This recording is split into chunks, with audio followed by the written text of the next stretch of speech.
Bless you guys. I love that song. It's a great song. I'll be in Genesis chapter 12 in a moment. First, I just want to welcome myself back. And so I miss being here. I really did. I was home last weekend with my wife for our anniversary, which was Friday, 33 years. And Sadie had the privilege of going to Disneyland with Disney World with Miss Stephanie all weekend. So it's just me and my wife. Yeah, that's what we're talking about. and it was the first time we've been alone together since June of last year. So it's been a long haul of just heavy, busy work. So it was just a great weekend. The weekend before, I spoke in Emmanuel Baptist Church in Claremont, Florida. They asked me to come present Hannah Grace Holmes. And I drove over there Sunday morning and drove back after speaking there and flew to Virginia that night and was there for 2 days. I'll tell you a little bit that later. But I have not been, I'm pretty naive when it comes to churchianity. In other words, I've been sort of, I am like my own church. I don't visit a lot of churches because I'm here. And I've been here for 34 years. And I sort of grew up and was raised in one ministry. That's sort of all my known worship style and all this. So this was incredible. It was an African-American church, a little different culturally than we are. The building, okay, a lot different. Okay, but the building was about 1/4 of this size, and it was jam-packed. The kindest, sweetest, most generous, worshipful people you could ever be with. And Pastor Forehand, a great man of God who toured our property and asked us to come present the ministry. And then he goes, let me minister to you. So all people come down front for prayer, and they have one guy standing behind Pastor Forehand with just a bottle of olive oil so you can anoint them with oil. He goes, come on down, Pastor, you help me pray over the folks. So everyone's mobbed down. Little kids, older ladies, they're all mobbed down there. There's a little 8-year-old sitting next to me on the stage. I found out he was the drummer. And there was and so I get down there and I'm anointing with oil. And I turn around and Pastor Forehand, they take the oil, pour it on his hands. I mean, didn't dab a finger. They poured it on his hand. He goes, puts his hand on and starts praying for him. And then they kept fingerprints of oil coming down their head and everything. And then they give me the oil thing, and I'm like, my little Baptist anointing there. And so they're like, look, wow, this ain't gonna work. I got like 1/4 of a teaspoon of anointing oil on me. They have like a cup of anointing oil. And so he gets done praying with another. He turns around, pour more in his hands. When he starts praying for him again. Yeah, it was awesome. I'm there. Yeah, a little dab. And the little kids coming up in the beautiful dresses and praying with them. It was a blast. It was just a lot of fun. I was so blessed driving out of there. Met a whole bunch of new friends there and stuff like that. Actually supporting the supporters now of Hannah Grace Holmes. So we'll talk to you a little bit more about that later. Genesis chapter 12.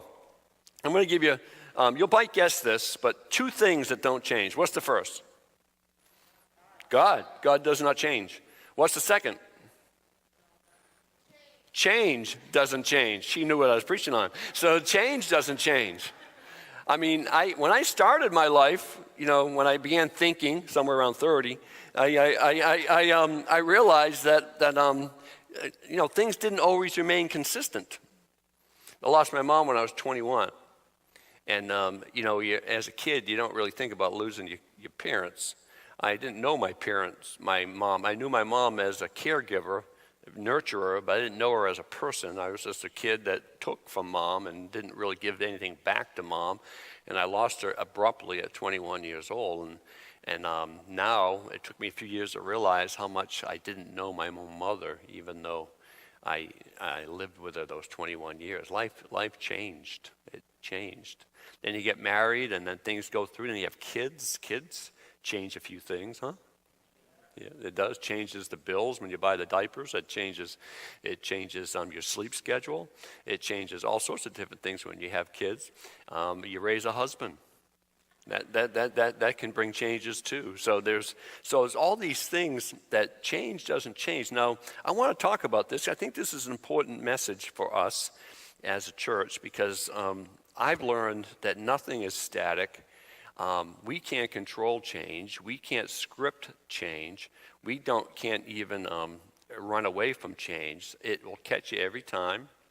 And unless we learn how to process it, it can really set you for a loop. Now, change is defined is to make the form, nature, content, or future course of something different from what it is or from what it would be if left alone. This is Webster's. In other words, we like our routines. I have a calendar on my phone. That's my week next week.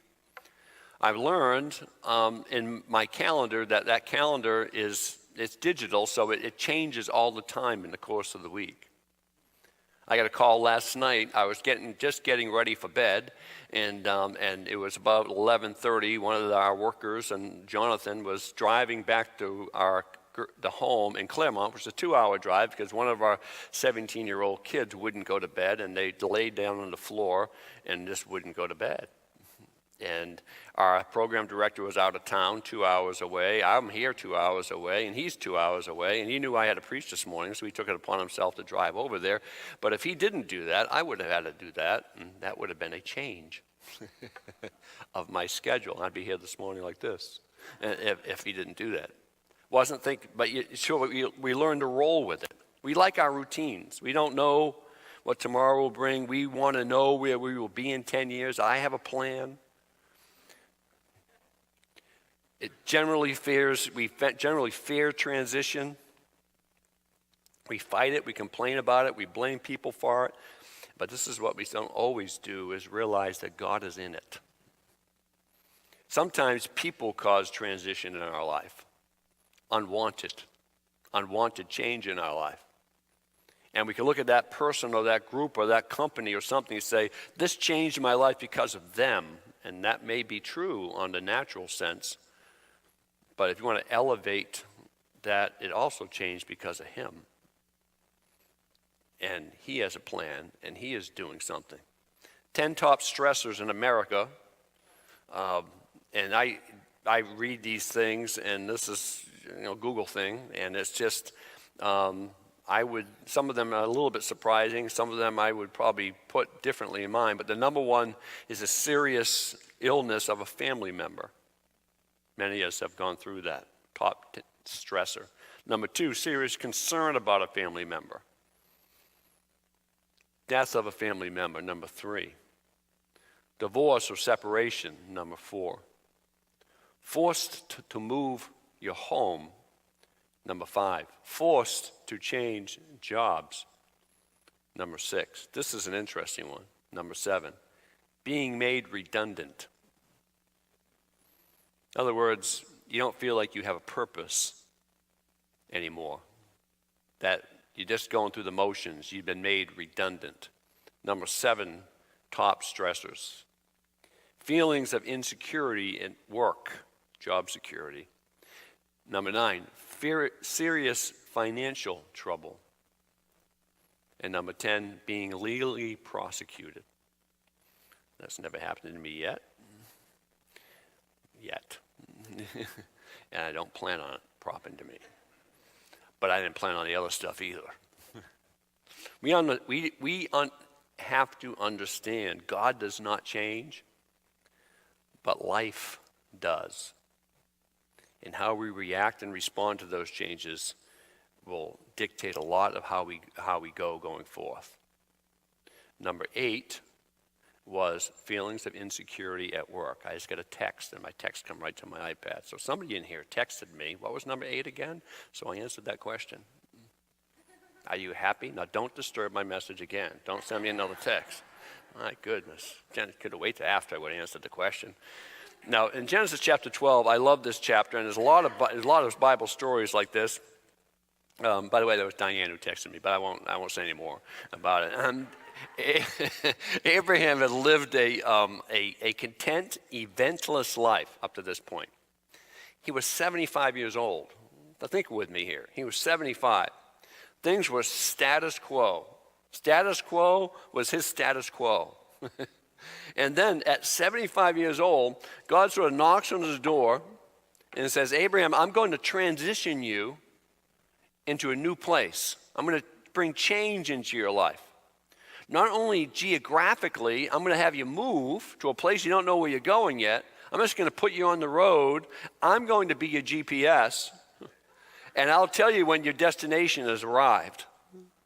In the meantime, I want you to just keep walking with all your stuff and all the people. Just keep walking, and then when you hear you have arrived at your destination, you'll know that this phase of change is over. So not only geographically, but also spiritually. And then I'll also say this, and missionally. Those things are important. Spiritually, things changed for Abraham. His life elevated, and his call in his life elevated from 75 years old.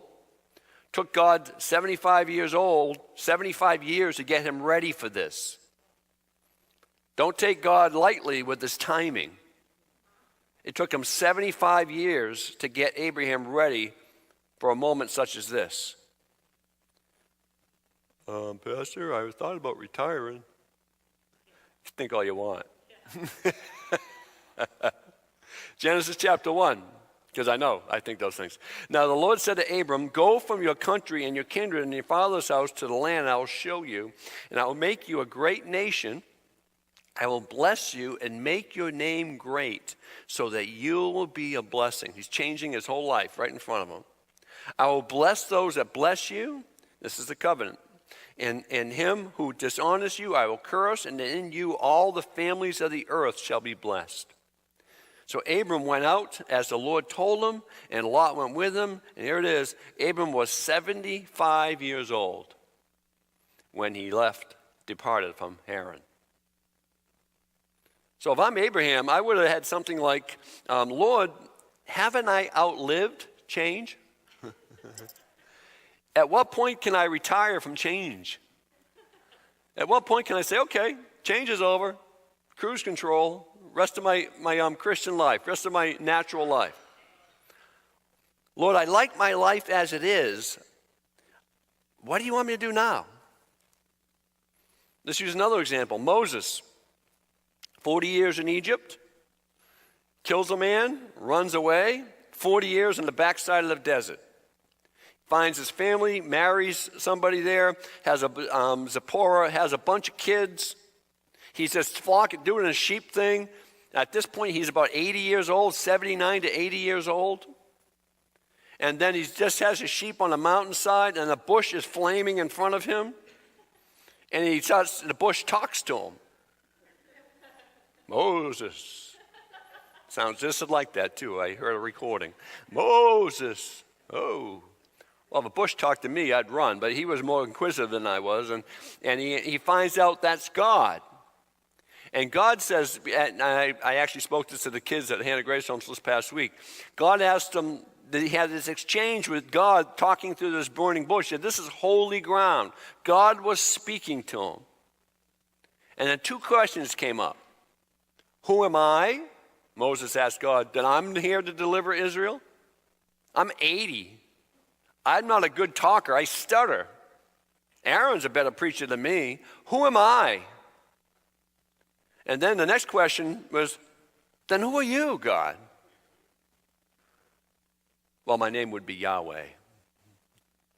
You know what Yahweh means? You can do a bunch of different translations, but you want to boil it down and get all the fat off. That means God is saying to Moses, I will be to you whatever it is that you need me to be.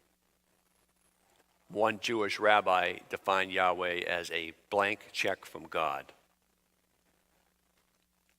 Moses, I will be to you whatever it is that you need me to be. That's who I am. I'm your all in all. I'm all you'll ever need. But God, I left Egypt for a reason. And you learn those two great lessons, and you know the rest of Moses' story, don't you? Gideon, Judges chapter 6. At this point, he was in the Judges. It was after Moses and Joshua had gone. They were back in heaven, and the different judges came in. They weren't doing a real good job. The Midian, they was up and down and all around. I should say that for 40, 50 years, longer than that even. And Gideon was threshing wheat, and the marauding Midianite bad guys were going through the countryside, just pillaging Jewish farms and stuff. And there was no law and order in the land. There was no real nation of Israel that would stand up and try to fight these guys off. And Gideon was from the half tribe of Manasseh, the lowest tribe on rank in all of Israel. He was the least of his father's house. In other words, if you line up Gideon and all of Israel and said, we need to find a leader here, let's get a leader with some pedigree, with some experience, some leadership ability. You would have looked at the whole list of the leaders in Israel, and Gideon would have been the last one on the list. Let's get someone from Benjamin. They're known for being fighters. Let's get somebody from Issachar. They're known for being smart. Let's get somebody from Judah. That's a dynamic tribe. Half tribe of Manasseh? Whoa. It's like the Tampa Bay Rays. Just kidding. A little baseball joke there, that's all. Just offended half the crowd, and I'm sorry. and God says, Gideon, I want you to lead the people against the Midianites and deliver them. He was probably in his 40s or 50s, best we can tell. Change. Well, Gideon, he's hiding, threshing a little bit of wheat for his family. An angel appears to him. He wants to be convinced, so he has the fleece go out a couple times. Are you sure you want me to do this, God? Because if I'm not hearing your voice, this could get really dangerous really quick. So he launches out on the mission. 30,000 people come to his aid. God says, that's too many. Put him through this test. All right. 20,000 or so leave. Still too many. Put them through this test. 9,700 of them leave. And he's left with 300 people against thousands of Midianites. Well, you know how that story ended. God changed his mission. 40, 50 years. Why do we hate transitioning so much? Number one, fear of the unknown. I want to know where I'm going. I travel a lot now. I want to know what rental car I have, if I get a rental car. I want to know where hotel I'm staying in when I get there. I want to know how long of a drive it is to get to that hotel. I have all those things planned. I just travel with somebody that doesn't do any of that. He doesn't plan a bit. We get on the airplane, and he's booking the hotel room as he's getting off the airplane on his phone. Or driving down the road in the middle of Washington, D.C. in the middle of the night. Well, where do you want to stay? And he's booking it. You haven't figured that out yet? No, we'll figure out a place. We'll stay over here. Okay, all right. And so I'm like, I want to know. I don't like anything uncertain. It's nothing's unpredictable without making things more unpredictable. See, there's just no guarantees. People and things change. Landing, remember in Nehemiah's days, the plains of Ono? I've always used that as an acronym.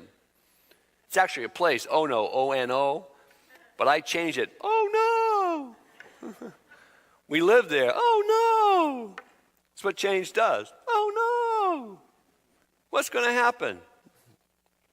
Change makes us insecure, fearful. I use this illustration many times, but it's one of those moments that's etched in my ministry life. This is going back into the 1980s. You want to date me, and find out how old I am. That's the 1980s when we had, some of you folks know Donna Nelson. She used to be a secretary in our church, and she taught in our Christian school years ago, and she was a dear friend. And she's at home with Jesus now. She died of cancer at a relatively young age. And we're in some church meeting, administrative meeting, and things weren't going well in the church. I don't even remember what the issue was. I don't even think I was the pastor of the church, and I might have been an associate pastor. And I just remember I said something in that meeting because there was no answer for whatever the problem was. I guess we just have to trust God. And I was just like that, and she burst out, and she grabbed her chest. Has it come to that? We all laughed, sort of got the point, Has it come to that? I just got to trust God. Well, yeah, that's sort of how God sort of makes things happen, doesn't it? Points us into a corner where we just got to trust God. It makes us nervous when we have pending harm that could inflict us. We get nervous when things in the future might not be as good as things in the past. We hang on to the past, never seeing, which is important, never seeing a new thing God may be doing on the horizon for us, through us, and in us. In other words, God could be taking you and me, as he has with me, a lot in my life, and bring me into areas where he's doing things for me, which I don't necessarily see. He's doing things through me. This is the latest year and a half of my life working with foster kids and group homes. That wasn't on my radar screen in March of 2017. And he's doing something in me all the time. None of those things take place without change and how we respond to change. Now, some of us are different. Some of us are pretty laid-back temperaments. Some get very nervous over everything. When you go to Jamaica, Pastor Wayne spent years there. Doesn't seem to be a lot of anxiety in Jamaica. I mean, people just say, hey, when's this going to happen? Soon come. Soon come. I went to a church. I had to speak at a church in Jamaica. I think it was at 10 a.m. or whatever the service was. I get to the church, no one's there. The pastor was there, I think. Don't remember, but no one was there because the church was on soon come schedule. About a half hour after the service began, the first people showed up. An hour after the church service began, most of the people were there. But they were on a whole different schedule than me. We started right at 9, 10:15.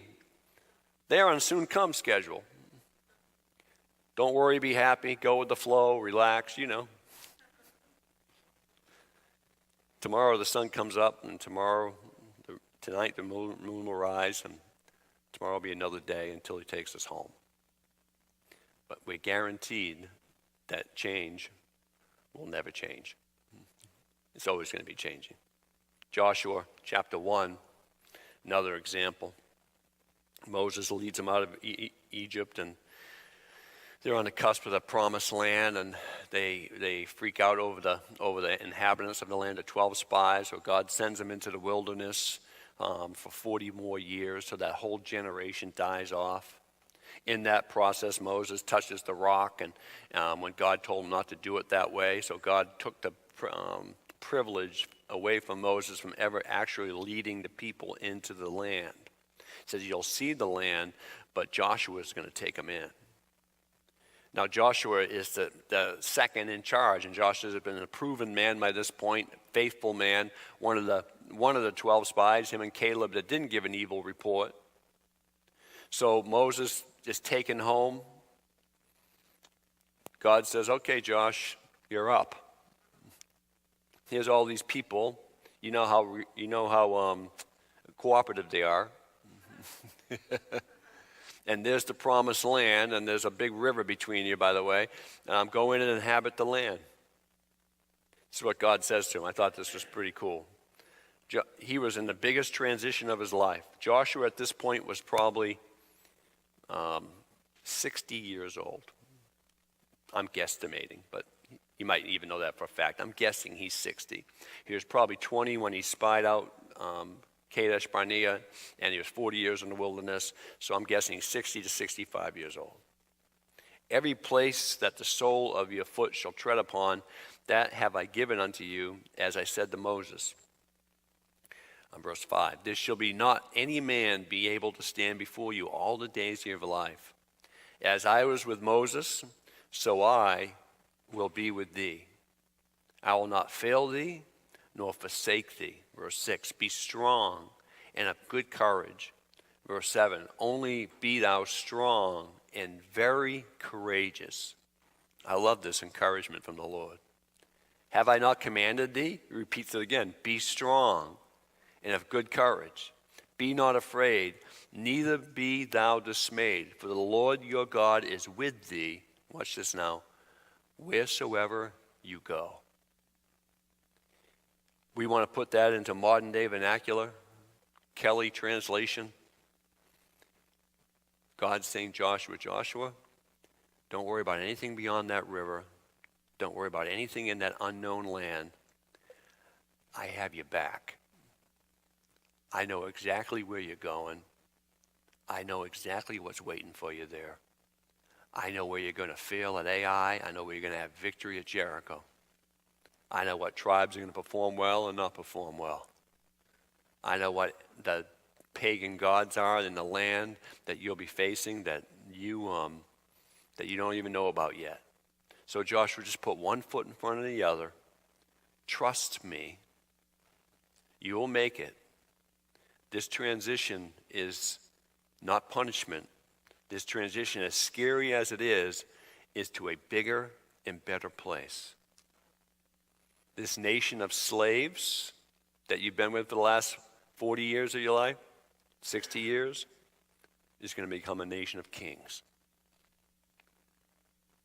Now, watch this. God could not do the great and mighty work that he has for us, my friends, unless something usually changes in our lives. There's a point of promotion, maybe a call, maybe a tragedy, where God is calling us to something, maybe not necessarily even a new mission, but a new place in here. A new place where maybe we can sing that song that John and Diane sang so beautifully. It's, God, this is really all about you.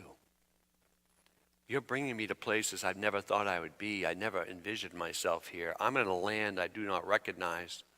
I'm in territory I've never walked. And I don't know what tomorrow brings. I don't know what the future holds.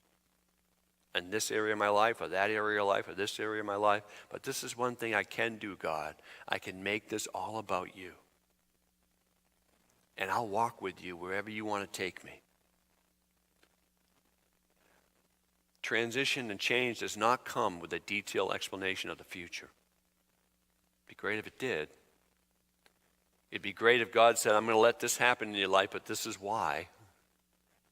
No, he just lets it happen.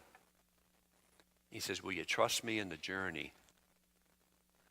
Will you trust me like Moses did, that he's the guy to deliver Israel? Will you trust me like Abraham did at 80 years old, 75 years old, that I actually have a great plan